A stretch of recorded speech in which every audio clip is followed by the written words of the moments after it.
সাইনবোর্ডে লেখা দুর্বল সেতু, যানবাহন চলাচল নিষিদ্ধ। যে সেতু কয়েকটি গ্রামের পারাপারের মাধ্যম ৩ বছর ঘুরে গেলেও সেতুর কাজ হলো না কেন তা নিয়ে প্রশ্ন গ্রামবাসীদের। বিগত সরকারের পঞ্চায়েত এবং জেলা পরিষদের দাবি, সেচ দপ্তরকে জানানো হয়েছে পাকা সেতু তৈরির জন্য অ্যাপ্রুভাল পাঠানো হয়েছে নবান্নে। সেই অ্যাপ্রুভাল পেলেই তৈরি হবে নতুন সেতু, কিন্তু তারপর আর কাজ এগোয়নি একটুও। জিরাট গ্রাম পঞ্চায়েতের চরখয়রামারি গ্রামের কংক্রিটের সেতু ভেঙেছে ৩ বছর আগে বর্ষার সময়। বছরের পর বছর ঘুরে আবার বর্ষা এসেছে, পাকা সেতু নতুন করে তৈরি হয়নি। বাঁশের সাঁকো তৈরি করে তার ওপর দিয়ে চলছে যাতায়াত। সাঁকো ভেঙে গেলে বিপদের ঝুঁকি নিয়ে গ্রামবাসীরা এপার থেকে আরেক পারে যাতায়াত করে, জানালো গ্রামবাসী বাপ্পা বিশ্বাস।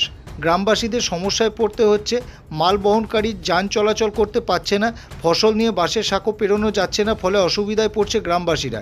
গ্রামে ঢোকে না অ্যাম্বুলেন্স, রোগী নিয়ে যেতে সমস্যায় পড়তে হয়। তারা চাইছে পাকা সেতু তৈরি হোক দ্রুত। জিরাট গ্রাম পঞ্চায়েত, ব্লক, হাসপাতাল, BDO office, school, rail station এবং আসাম লিঙ্ক রোড সব কিছুই চরখয়রামারির পূর্ব দিকে। তাই ওই সেতু পেরিয়ে গ্রামবাসীদের যেতে হয়। অন্যদিকে নদিয়া জেলার চাকদা রয়েছে, যেখান থেকে বহু মানুষ জিরাটে আসেন। জিরাটের মানুষ চাকদা যান ব্যবসা, পড়াশোনার জন্য। তাই গঙ্গা সংযোগকারী চরখয়রামারি সেতুর গুরুত্ব আছে। সেতু ভাঙার পর হুগলি সাংসদ রচনা বন্দ্যোপাধ্যায় প্রশাসনের আধিকারিকদের নিয়ে ওই সেতু পরিদর্শন করেন, তারপরেও কাজ হয়নি। অভিযোগ বিজয় সরকার নামে এক গ্রামবাসীর। রাজ্যে পালাবদলের পর হুগলির তৃণমূল সাংসদ রচনা বন্দ্যোপাধ্যায় এখন এনডিএ শরিক এনসিপিআইতে যোগ দিয়েছেন। তবে তাকে এই সেতু নিয়ে প্রশ্ন করলে তিনি জানান, তাকে জানানো হলে তিনি দেখবেন বিষয়টি। বলা যেতে পারে তিনি প্রায় ভুলেই গেছেন এই গ্রামের কথা, এই সেতুর কথা। যে ব্রিজটা দেখতে পাচ্ছেন, এটা 2 বছর আগে ভাঙা গেছে। তো এটা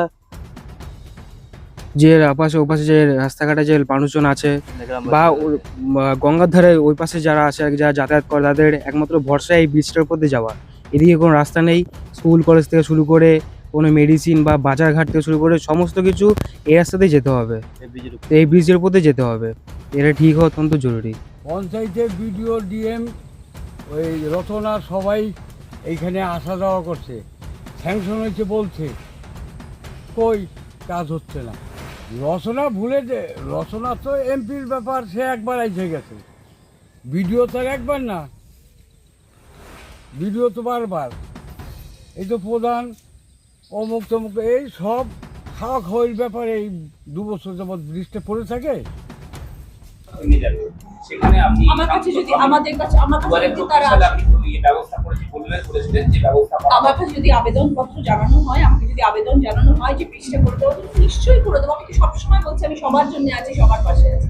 আমাকে পাঠান আপনাদের গাড়ি প্রয়োজন। আপনারা